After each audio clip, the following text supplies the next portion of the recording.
Hello, everyone, and welcome to another Top Agent Commercial Wednesdays. My name is James Wong. I'm the moderator MC, and it's really exciting because this is the big one where everyone was talking about doing your job, learning how to make money, especially nowadays, getting through this very difficult market cycle.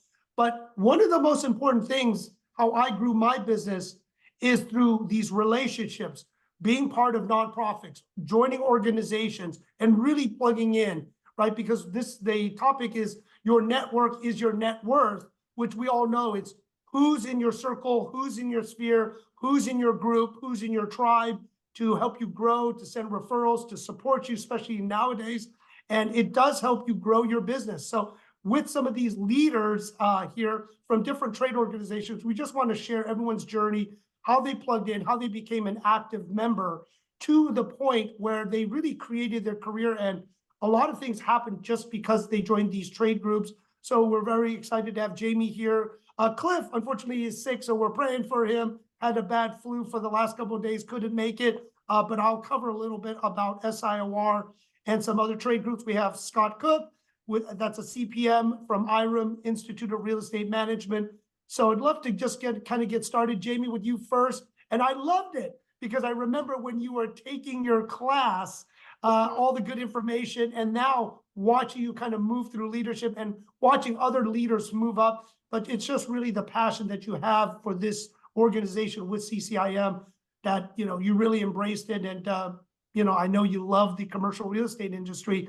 And one thing is, with all these names, please connect with them, because it is important, if you're interested, to plug in, to get to know these people, so you can plug into these different trade groups, and they'll teach you great ways to maneuver, tips and tricks, and really some of the discounts. So Jamie, if you don't mind sharing your story and your journey, how did you get into commercial real estate?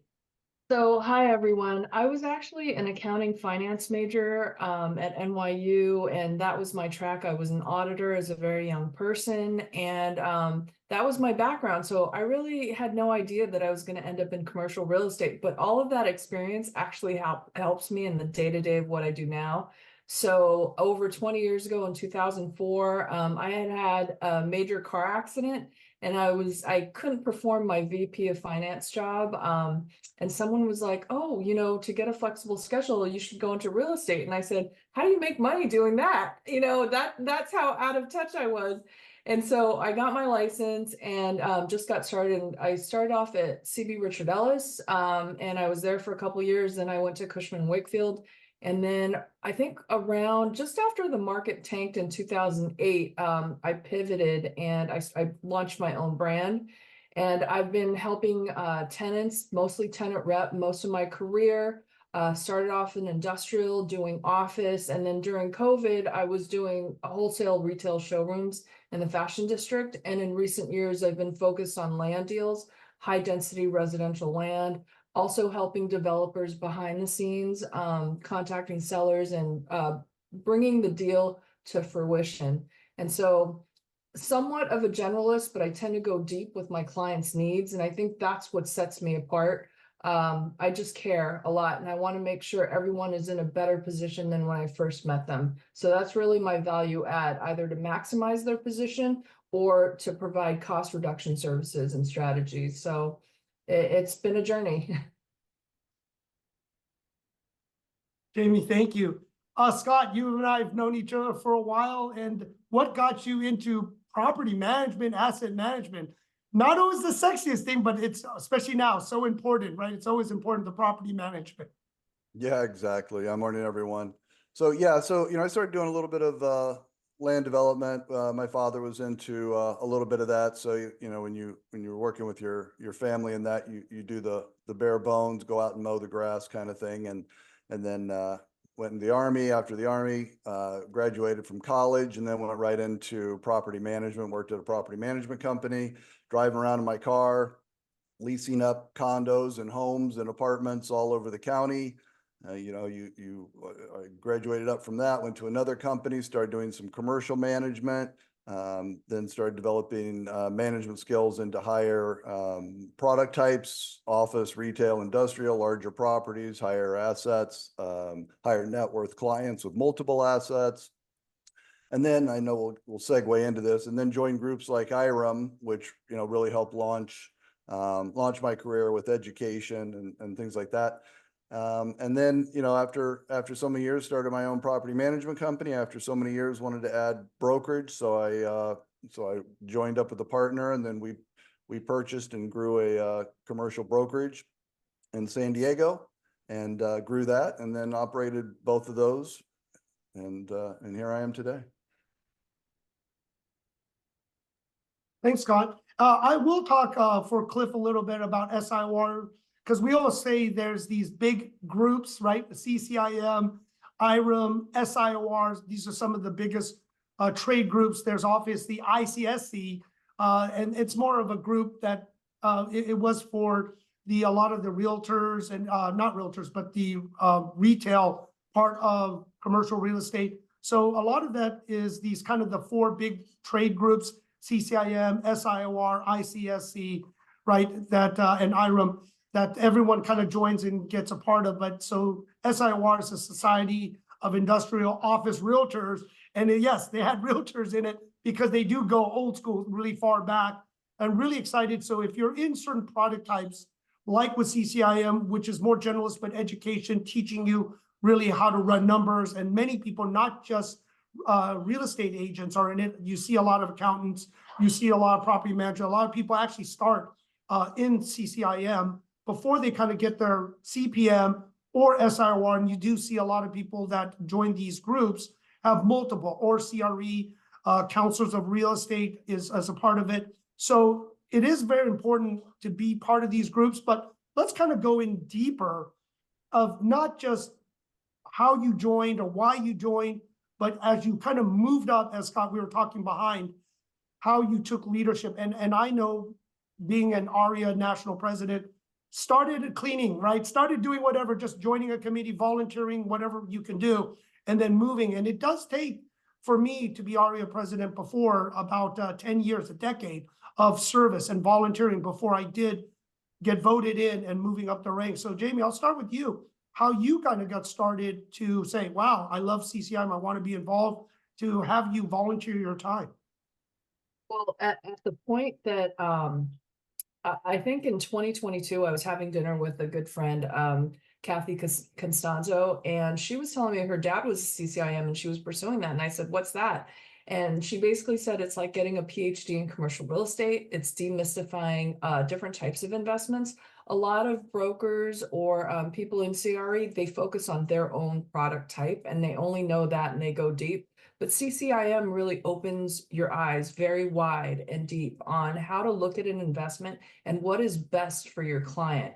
And it takes both perspectives, from an investor point of view, from an owner user point of view, and it cuts across all the different product types. So it was the first time in my life I encountered true commercial real estate training that I could use, hit the streets with, and start making money.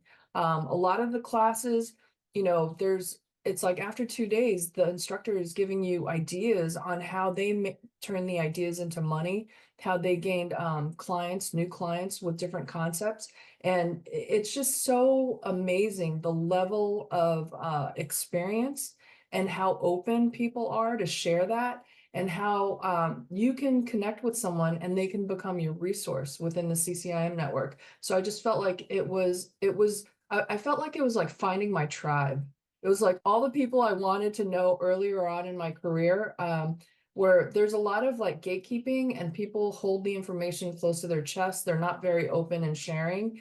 And this was the first time I had people that, even my instructors, I could just email them a question and they're so happy to respond. And on CCIM, there's actually a forum where people pop in questions. They want to get a hold of the decision maker at this company, this and that. And people are sharing their contacts, or even like lease terminology. They've got an unusual deal, a ground lease, of this or that. And people share their knowledge so openly. And so it is the most amazing part of the CCIM network, I think, that sharing and having all these resources. So you're basically quantum leaping into people's Rolodexes. And when you need something, they can put you in touch with the best expert in the land, you know? So I just love being a part of CCIM, and I find so much value from it. Perfect. Thank you, Jamie. Scott, how did you kind of said, well, you know, from doing property management and asset management that you said, I need to be part of a trade organization? Well, you know, when I moved into my second job, they actually made it a requirement that I join because they wanted to be able to let their clients know the minimum level of education that all of their staff had. And then, of course, they encouraged education and growth. They actually gave an annual stipend towards education so that you could pursue it. You know, I stayed there long enough, and they ended up paying for all of my CPM classes and all the other education. So, you know, it's so wonderful when employers pay for their employees' education, you know, and you had to stay there for a certain period of time to pay it back and everything, but that's more than fair. And the benefit to everybody is so tremendous. So, you know, for me, when I went there as an entry level assistant property manager, eventually regional manager and all of that, you know, you join a committee, or at least this is the way it is through IREM, the Institute of Real Estate Management. You join a committee, any committee, right? Join the golf committee. You know, that's something like that's fun and easy. And then you move into events, and then you start moving into ones that are tougher, membership, and you start joining all these different committees, and you start learning all the different aspect of that organization. And then eventually, if you're doing a good job and you participate and you're you know, good for the group, then you'll be invited to join the board. And you'll sit there as a director for a few years. Like you said, you know, it takes a long time, you know, this is, but it's the reason that those of us that have earned those titles feel proud about it, because we put in the hours, we put in the time, and we've done good for everybody, including the organization and all the other people that, you know, now look to us as the mentors. So that's how I did it. You know, I started in committees, and I just eventually over the years moved up, went on to the board and to leadership and president, and then, you know, then you join the national committees. And so now you're sitting on national student housing committees and whatever interests you. And then globally, you're sitting on, you know, I was sitting on national committees or global communities with people from Japan. You know, they've got a huge IREM presence. So, you know, you start doing that. And then for those that want, they continue to move up into the, you know, the higher regional IREM positions, and you can get their president and so on. Thank you, Scott. Well, and that's the thing, when we didn't intend to join some of these groups, or for you, you know, that's great when your company wanted and subsidized and paid for it. And it's like with ICSC, you know, for me, I got involved by volunteering with the REAP program. I know they spun it off, but that was their diversity program. We're very, very involved for almost 15 years because I did care about more women and just diversity and other people wanting to get into this commercial real estate business that I love so much. And one thing is that we're always kind of missing with the diversity is now younger people need to get into our business. So all of us in the real estate, or especially commercial real estate business, you know, it's the age where younger people need to be involved as our age keeps getting older. So that is one also thing is we need to reach out, create these internship, create these opportunities so younger people, and I think this is a good time where things are slower to open up to a lot of the community colleges or colleges, universities, because there are some places that they have these areas where you can help the students or grad students get into your career. And in commercial real estate, there's so much that we all cover. Like you said, each trade groups, and that's the thing. With NAR, there's one group and maybe different subsets, but in commercial, there's different product types. There's different finances from MBA CREF, which is the finance part, CREF-C. There's the Institute, MAI, the Appraisal Institute, that's also important. And like you said, Scott, if you're kind of an introvert a little bit, and you're not, to help people, right? Because there are different parts for different people for what you would like to learn and do. And each group has its own kind of culture, group, community. And I'll just say, by being part of almost all of them for the last 20 years, everyone just keeps getting older. Because I remember first starting with different groups, everyone was in the lower 50s. I go back now and everyone's now in the 60s, and the ages got older. So we all have to be very active, getting more women, diversity, and younger people. So the age kind of comes down and not just keeps creeping up. So, it is fun. So when you're doing this, let's try to help people plug in, get involved. And Jamie, we're talking about saving money because it was great with Scott, with his firm, paying for the education and helping. How could somebody that's new or doesn't have a CCIM get involved and earn some scholarships or get some type of help? Well, I think even at the student level, we have $25 memberships for students. And then if people are trade partners or industry associates, we've got a different pricing for them. But we also encourage people to apply for our scholarships, which will help pay for some of the education. Through our chapter, we've got a couple of different scholarships, but also nationally with the Institute, there are veteran scholarships, there's diversity scholarships. So these things you should find out about and take advantage, because the CCIM path is arduous. It can be expensive. It can run anywhere from $10,000 to $15,000 for the whole thing. Often it requires travel because they're not held locally all the time. We are doing much better after COVID, but it will require some travel. So anything to offset that, whether it's a reimbursement from your company or taking advantage of these scholarships, I think is the best way to go. But the first way is really to get involved, show up at our events. We are also offering a free upcoming webinar on fanatical prospecting. It's a book. We're doing a little book club, but just re-injecting people with the basics. How to interrupt people, how to cold call, how to make those connections. And then we're going to offer something else too on how to network effectively. And these webinars are so important. They're free, and it's the first taste into the SoCal CCIM chapter. Thank you, Jamie. And Scott, what type of scholarships, or do they have any diversity programs, student programs, veteran programs for IREM?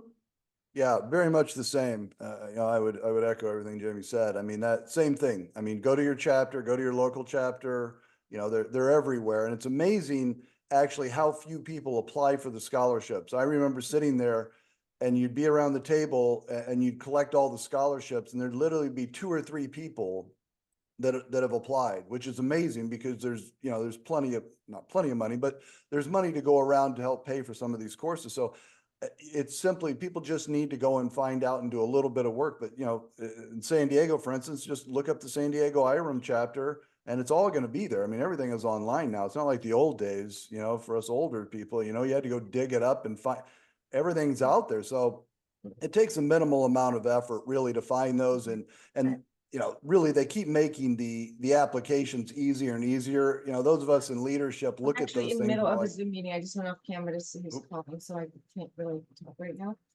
we got some. Anyway, whoops, there we go. So, so I think it just takes a little bit of effort to do. I will say, when it comes to the cost, I mean, I know there's cost involved. I think in IREM, CPM is probably going to cost somewhere maybe 8,000. It's not going to be quite as much. Same thing. We have less travel, more webinars, but look at the benefit on the other side. Even if you have to come out of pocket, and I'm not suggesting people go broke over it or not get groceries, but a CPM is going to make probably 30 or 40,000 a year more than a non-CPM. And that's just from having the initials, right? Just from having the acronym after your name, just from having that, they know you've got the education. Plus the skills you develop are going to make you better and you're going to make more. So there is the cost to it, but it's no different than going to getting an associate's degree or something like that. So I'd say investing in yourself. It's great to get scholarships and it's going to help a little bit, but be willing to invest in yourself because, and I'm sure just like CCIM, and I'm halfway through my CCIM, it's worth it. It pays for itself. And you talk about investments and you invest in yourself, it's worth it in the end.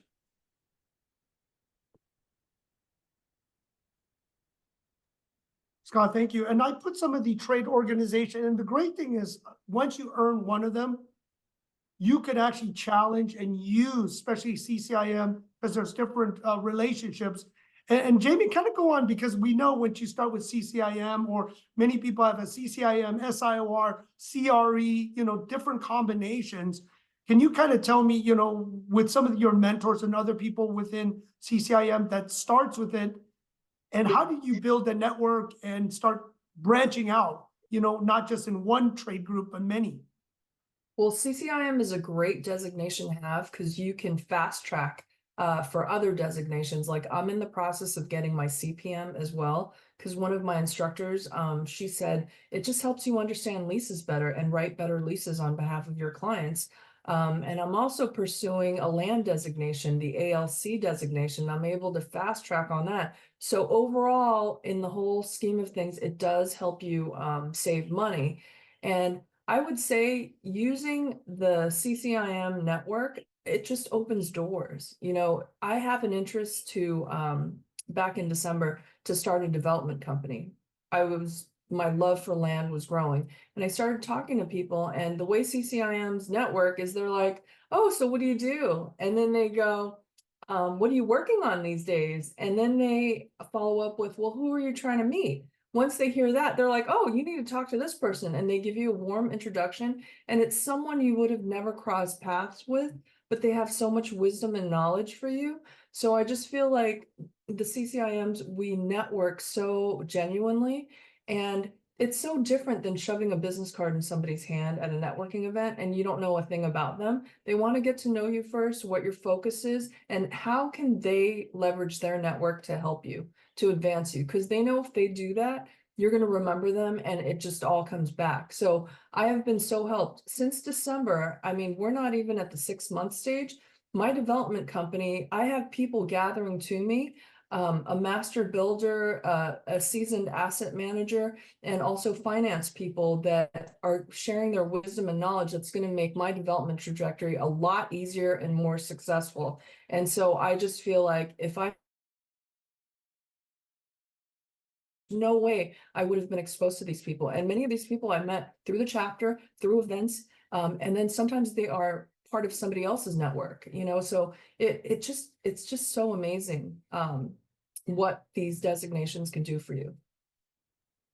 Scott, you were talking about, especially, you know, with the global, international, especially in Japan, I know in Asia and many around the world, right? Because the CPM has asset management and a lot of people run the banks, controls the way the properties are being looked at as a portfolio. Can you share a little more from that journey to getting to be an asset manager? Because I think those terms from property management, asset management, as Jamie said, using it for development, can you kind of share a little of what that really is, from property to asset management to now portfolio management and everything else that kind of fits under the IREM CPM?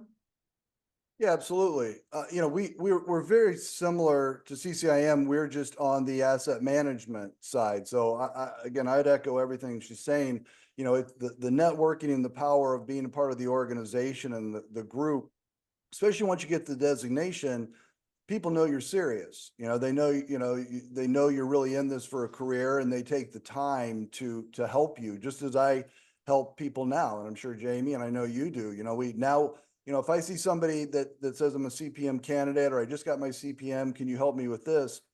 You know, I know they're serious. It's not just, you know, somebody coming up to you after a talk and, you know, it fades away. So, you know, there's so many ways to go in the asset management realm. I mean, you know, there's the brokerage side and the transaction side, but then that property has to be maintained, right? And it has to be grown. The owner or the group purchases it with a goal in mind of that asset, whether it's to get rid of it in a year or 5 years or 10 years or a long-term hold. So, you know, you really get the depth of understanding. And, you know, when I transitioned, and I still do management, when I transitioned over into more brokerage, you know, and when I owned my brokerage, I always told people to broker what you want to own, because you're going to become an expert in that product type, and you might as well, you know how to manage it, broker it, you know, get the best loans. It's such a holistic community, and we would do a lot of events with CCIM, because there's so much teamwork. It's such a perfect marriage between the groups. And so, yeah, look, CCIMs and AMO, which is Accredited Management Organization, which is another designation that a company can get. You know, the government entities look for that designation. You know, owners know that designation, you know, a lot of them request to have their portfolio managed by a CPM because they know this person meets the minimum level of experience. They have the minimum level of education. They're serious. It's a career. It's not just they're here and then they're gone in a year. And so having the designations, it gives, I guess, the world notice that you are a professional, you are in this, you're serious about it, you know, and you're committed to excellence. I mean, you know, every one of these groups has an ethics, you know, that we all sign off on, right? And so we all subscribe to do the right thing, put the clients first. And to know that you've got somebody that is that committed, I think Right. gives them a lot of self-confidence. So, you know, I've got sheets of percentages of, you know, what percent of like government student housing or something is managed by CPMs. It's incredibly high. I think it's like 18% of office buildings or something is CPM, you know, run. So if you want to, you know, if you want to play and be serious and really advance your career, then these trade groups are the way to go. All of them. Just like me, you know, working my way through the CPM, same thing, fast track, Jamie doing it the other way. We'll meet in the middle and we'll both Yeah. have them. And, you know, and the other thing I will say too, and I'm a big webinar person, but go to at least your national events annually as a minimum, attend those. Sorry if I'm stepping on a future question, Jim, but definitely attend those because, you know, just like you're talking about, Jamie, with the networking, you're just never going to get that opportunity to sit down in a chair next to somebody you would never otherwise in this world meet and talk to. So, but it does take the effort of people, you know, putting themselves out there and putting in that effort to do it. You've got to walk up there and talk to the person. So, Yeah. you know, all of these wonderful things are created and put in front of people. You know, the effort needs to be made to go and get it, just like the scholarship. But the help is there, right, Jamie? I mean, the help is there. I mean, we all want to help, especially those of us that are older and, you know, sunsetting, you know, we want to help. That's what we have to give back now. And everyone, I just added a lot of links so you can take a look from the CCIM and some of the larger ones to the finance, which in commercial real estate, very different from residential, MBA, CREF, many people that are very serious or developers at different parts, the capital markets, the finance is in play. It's so important in commercial real estate. I added FIOPSI, which is more of a global network. In the US, it's still more residential, resi-commercial, but globally, FIOPSI are all developers. All developers, they do a great amount of stuff. And counselors of real estate, obviously old school, been around, wealth of experience, very, very knowledgeable. But the good thing is once you get usually the CCIM or some of the top designations, you can exchange, you can challenge, you can just go and take the course, right, with what you're doing. And I would say during a slowdown in the market, upgrade your skills, right? Treat every day like you're working, even though your business may go lower, treat it like an opportunity to keep growing. But actually, perfect timing, April. At the bottom of the hour, we will ask, you know, kind of open this up for everyone to ask questions and everything else. April, go ahead. Oh, you're muted, April. We can't hear you. I think you're still on mute. Alejandro, maybe you muted everyone. Let's open it up for people to speak. Go ahead, April. Try to unmute. Oh. Maybe your microphone isn't connected. Check your microphone button. There should be an arrow. And there you can connect it to your computer audio.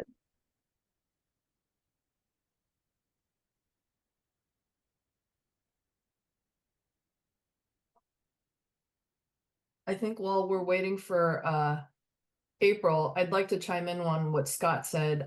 When I went to the national, call it convention or the national governance meeting, I met so many out-of-state CCIMs that said their income increased and boosted from people that they met networking. You know, you just tell somebody and they remember you. And when they've got a deal in your area, you're the first person that they think of. So I just think it doesn't cost you anything to connect with them. I mean, to attend the conference, yes, but I mean, for you to pay a marketing company or a marketing machine to get somebody to call you to do inbound calling to you, it's going to take a lot, you know, but when you go to these events, you connect with people, you connect with them on the personal level, hobbies, you know, just things related to your family. It just makes sense. And it's how you retain people in your heart. You remember something that they've done, a case study that they shared with you, or an idea for how they made money or how they did something different. You keep that, you hold that, and that's a way to just kind of crisscross, circle back. And I just think it's so valuable. Thank you, Jamie. April, is your mic working? No? Okay.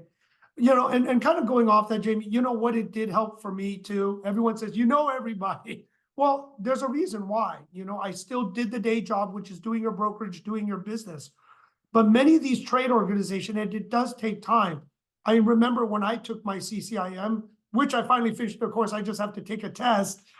It was the corresponding time in the early 2000s that I, you know, took it. But when I was at Marcus, didn't have time. And you really do have to plug in to the chapters. And that's when, instead of me really plugging and being active in the chapters, I sponsored the chapter, but I got to know everyone and I showed up, even though I didn't formally take my CCIM, I was just showing up to the events. So a lot of times, Jamie, you know, you could be a candidate, right? You could be something or a student to join it. And I think this is a great time to reach out to students to see if they can start getting educated about the career in commercial real estate and learn about it. But all of these trade groups, you know, we want to give you maybe some tips and ideas how you can plug in, how you can leverage it, and especially get these designations, because it is very powerful. And my thing is, it's always don't be passive, be active. So Jamie, what made you want to say, I want to start kind of moving up, that you love to spend your time from, you know, doing your business to kind of giving back, being involved in the organization? You did a great job, because I remember the LA chapter was the big chapter and you started getting the SoCap chapter on the map. So if you don't mind sharing a little, and we'll then open it up for questions later. Yeah, for sure. So I got pinned in October of 2023 in Seattle, and while I was getting pinned, the past president, Justin Hugren, said, you know, so what is it that you like to do? And I was like, oh, I love event planning and catering. Once he heard that, he's like, I'm gonna put you on the board. And I've always wanted to join the chapters and become more involved, but it's amazing.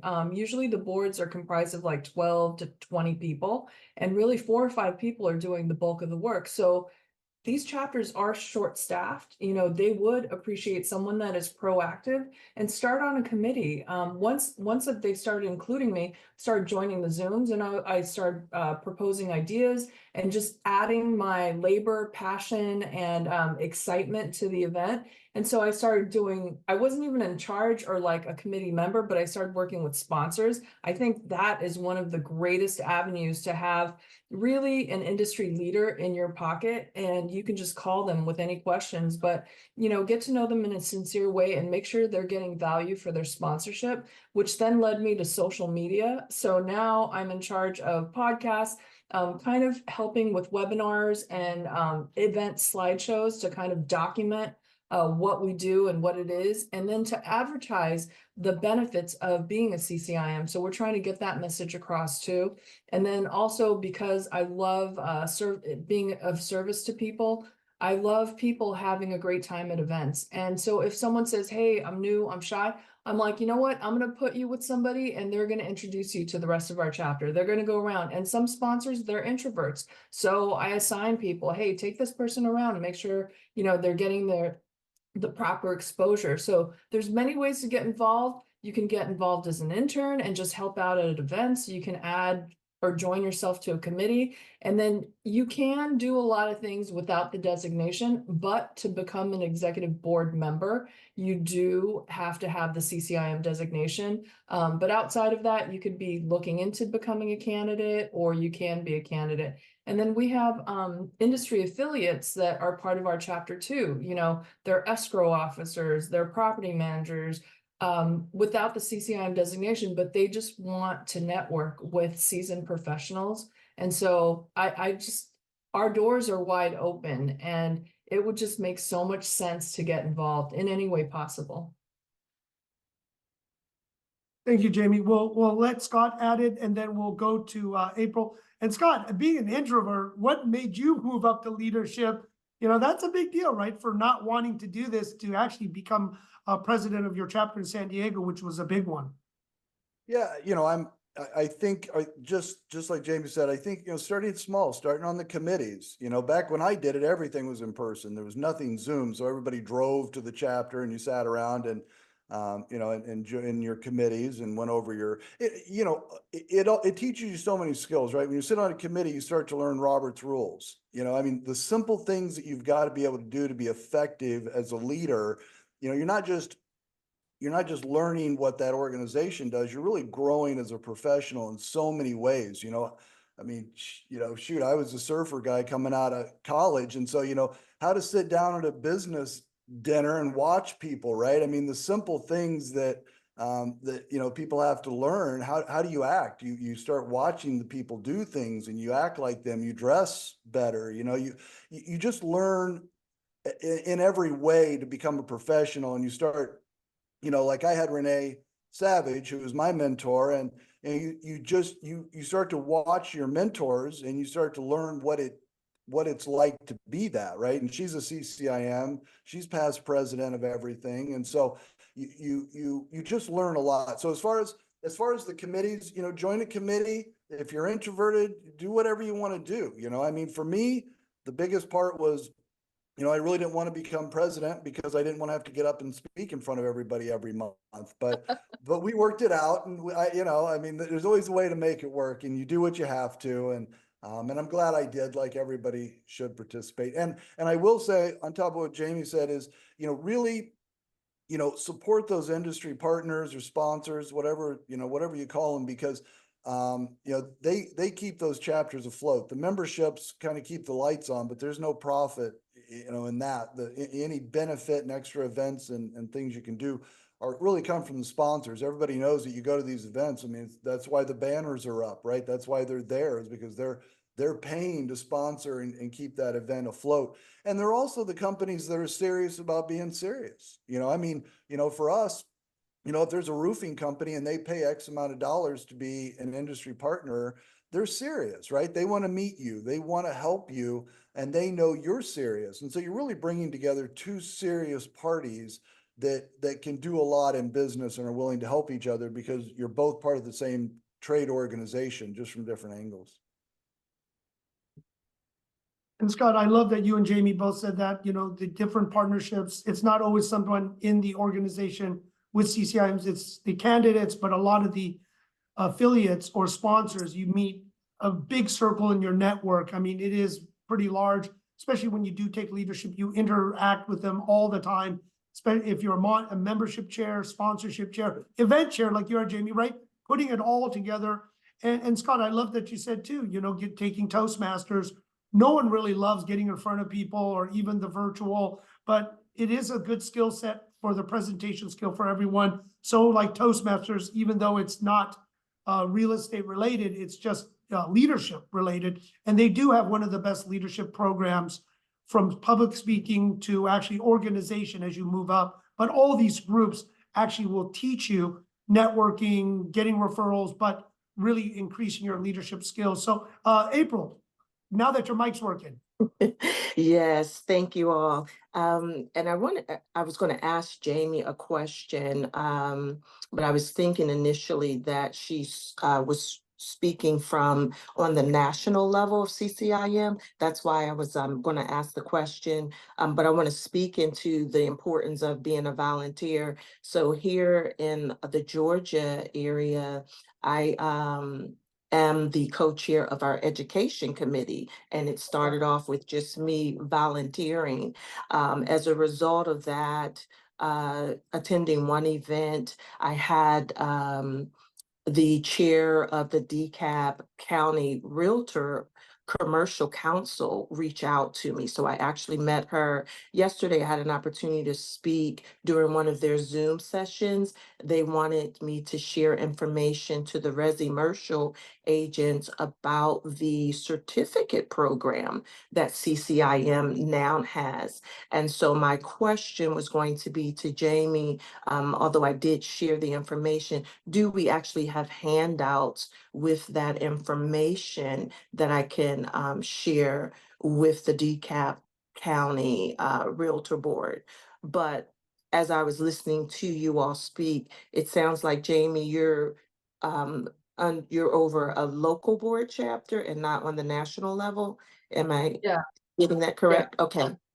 So my chapter covers Long Beach, Orange County, all the way into the Inland Empire. We go all the way Okay. to San Bernardino, Riverside County. In terms of your question about the certificate program, I believe it's fast tracking students that have their MSRE, and there is marketing material and a toolkit for it. And if you send me an email, I will share what I have or put you in touch with the right person at the institute level. Outstanding. Could you please drop your email address in the chat for me? Thank you so Sure. much. Thank you, Thank you, Jamie. April. Yeah, no problem. And also, you know, one of the things is, as I see many of these organizations start, not some of these old school ones, but there are a lot of trade groups and organizations being popped up. And you know what, I know people love to take a look into them because there's alternative investments now, which real estate falls under. So there are a lot of other portfolio management and other types of designations that I always say you should just try to get them, vet them, see what kind of network while while the business is kind of slowed down. And it is important to kind of get some of these credentials if you can. I know during COVID, I studied for my insurance license for the hell of it, right? So it's always good to do something while you have some time, still treat everything like a job. And maybe if there's any question, but Nelson, I'll pick on you too, because ESG is the thing. I always talk to Europe and other parts of the world, and I know there's designations now with ESG. If you don't mind just kind of also sharing what you're like jumping in these type of different trade groups. Thank you. Yes, I've been pretty active in ICSD for years. I got involved in the United States Green Building Council probably about 9 years ago. I was asked to be on a local board, and then I was asked to be on the state board. So now I'm the chairman of the regional board and a vice chairman of the. And I will say it was all passion oriented.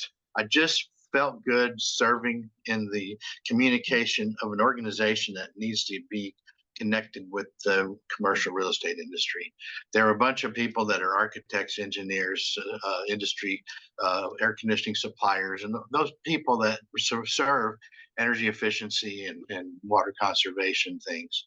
But it wasn't getting necessarily to the CEO, CFO. And there's a lot of great solutions right now that are helping building owners upgrade and pay for through infrastructure financing to make it easy for them to implement. And the impacts are really astounding. How much more healthy the building environment will be with clean air and good filtration and good lighting and good controllability and things like that. They make a huge difference on the productivity of the occupants, and that's measurable in the profitability of the companies that occupy. So this is a very important message, is to connect with all of the basic groups that serve the real estate industry. And CCIM is a great organization. CPM, some of the top guys that are in portfolio management have CPMs. There's a lot of great organizations. And I think it helps anyone to just feel good about their contribution instead of comparing yourself against people that are making more money or doing better than you, and you feel like, well, I'm not really that, as good as those guys are. And sometimes those organizations can make you feel that way. It's just, this is I'm King Kong and look at me, but not when you're serving. You're just, hey, I love this. I really want to help. I meet my tribe. like Jamie was saying, and it really gives you a whole dimension of fulfillment that you can't get just being competitive. Scott? I'll just make another pitch for IRM real quick. There's actually a certification for the properties that can be gained through IRM as well. The properties have to meet certain standards and improvements in energy efficiency, and they work closely with what Nelson is saying, same kind of thing. So there's actually certifications through the asset management and the management of the property that the property can achieve a designation.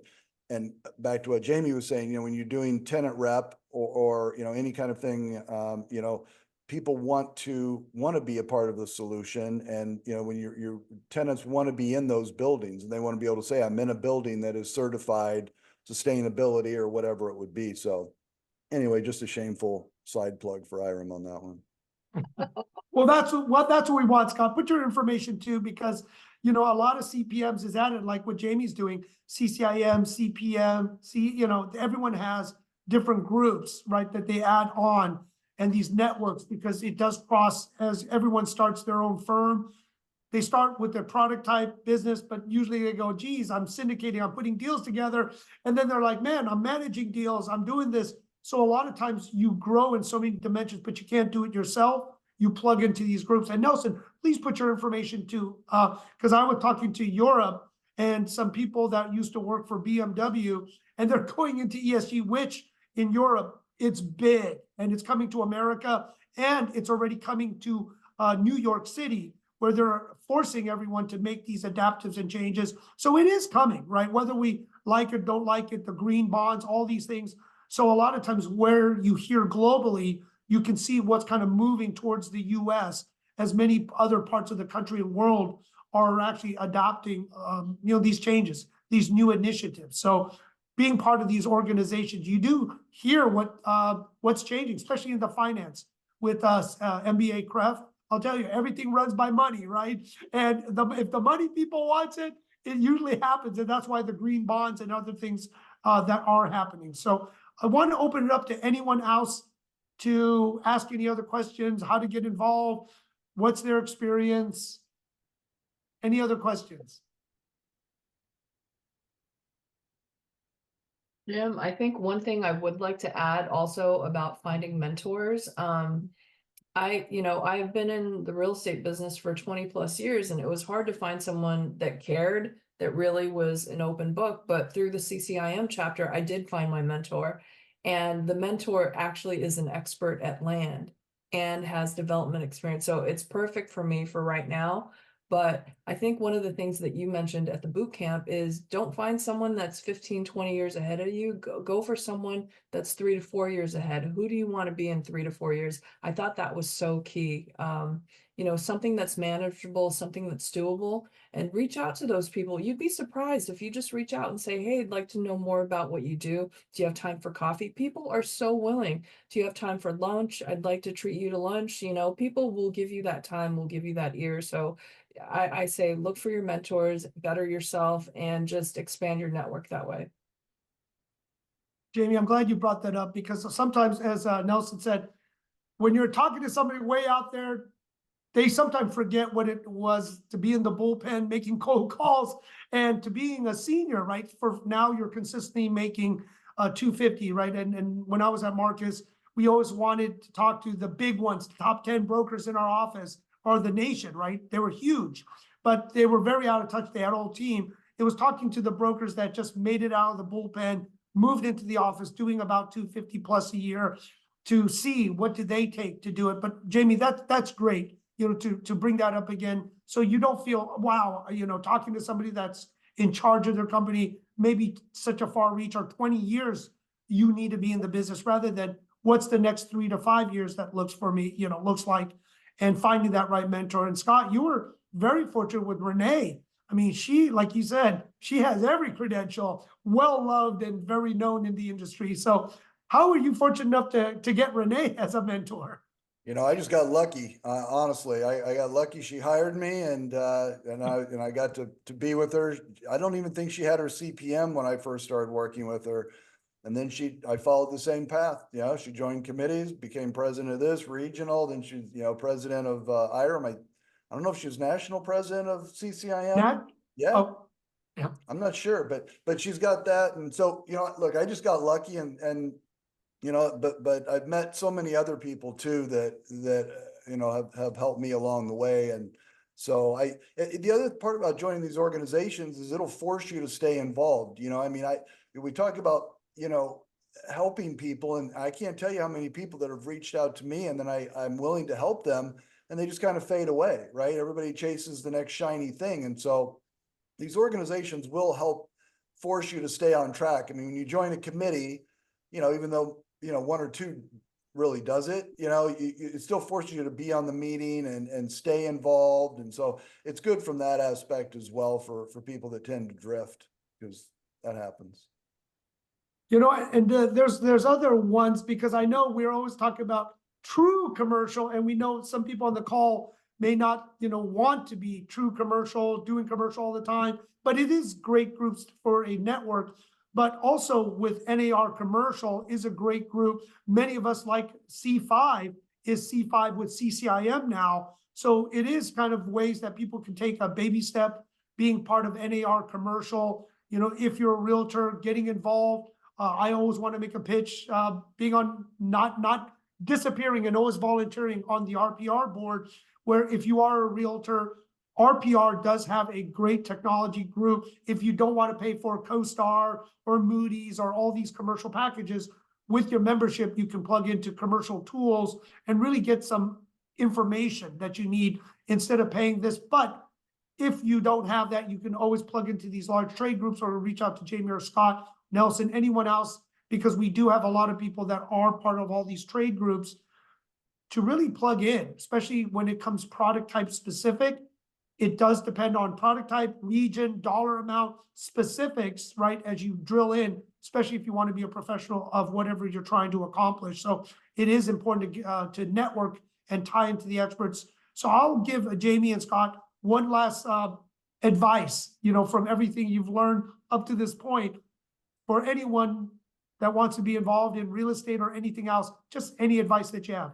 Jamie? Well, you know, even at networking events, when I see someone fairly new in commercial real estate, I just handed my business card. I said, hey, look, if you ever, you know, come to a challenge or you have a question, consider me a resource. You know, I will get back to you. So I open myself up that way.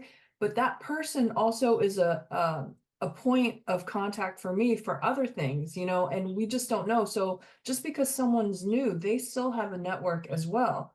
And there was one time I just needed help on something, and they just like they just volunteered wholeheartedly, and it was such a benefit to me. And it was because, you know, you just lay that down. And so sometimes the most effective way that I network is I look at someone and I go, so what do you need? You know, what are you lacking, or what are you not so strong on? And I'm finding people don't even have a LinkedIn. I was like, get your profile picture up there, put your resume up there. Come on, there's a whole life on LinkedIn. And then after that, you know, people want to know about social media, this and that. So it's just like whatever question you have, start there, and people are always willing to help. They're more willing than you think. Thank you, Jamie. And great advice. Get your LinkedIn profile. Social media is so important, as residential have been using it more than commercial people, but you know, commercial practitioners, it's not going away.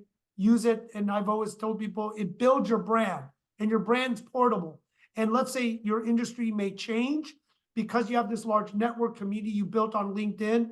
You can now pivot it and move it around and use it for other things, because you built credibility, you built reputation, you almost built a family and relationships through LinkedIn in a virtual way, posting and sharing on different groups, LinkedIn, Instagram, TikTok even, right? And they all do something different. So I would definitely encourage people, Jamie, that's great advice. LinkedIn to start, however you want to start branding and moving yourself out and putting yourself out there in the universe, like what we're doing today. It really is the future of what you built for your brand. Thank you, Jamie. Scott, final words? You know, I would just say, take control of your situation. I mean, every tool is out there, from CCIM to IRM to all of the others. We we work so hard to provide every tool and opportunity and education and training. So I would just say, take control of your own future. I mean, every tool is there with the internet now compared to when, you know, us old timers were out there. I mean, it's all out there. So it is up to people to go out and find the resources and take advantage of these opportunities. You know, go and join CCIM, you know, find a way to join, find a way to show up at these meetings. So, you know, set your business plan, set your personal business plan, follow it, track it, update it. You know, it comes down to, you know, people taking control of their own situation. And maybe I've been, you know, a mentor too long on some transactions and things, but, you know, go and do it. You know, I mean, you know what you've got to do to make it happen. So go and make it happen. And if you don't, those of us that are serious and want to help people, we're going to help those that we see want the help, and we'll follow the instruction just as I did. Thank you, Scott.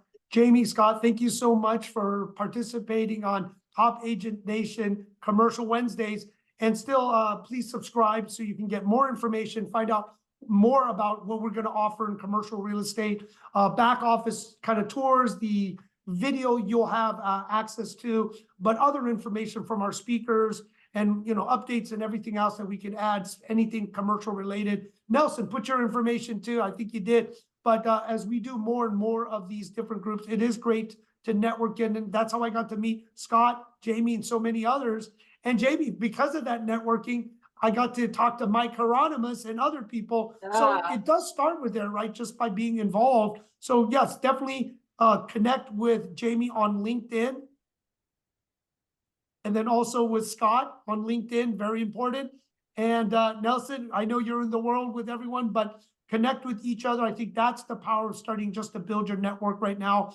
But everyone, have a great week. Look forward to seeing everyone every Wednesdays for Top Agent Nation's Commercial Wednesdays. Everyone have a great day. Thank you so much. Thank you. Thank Great you. meeting. Thanks. Thank you, Thank Jim. you.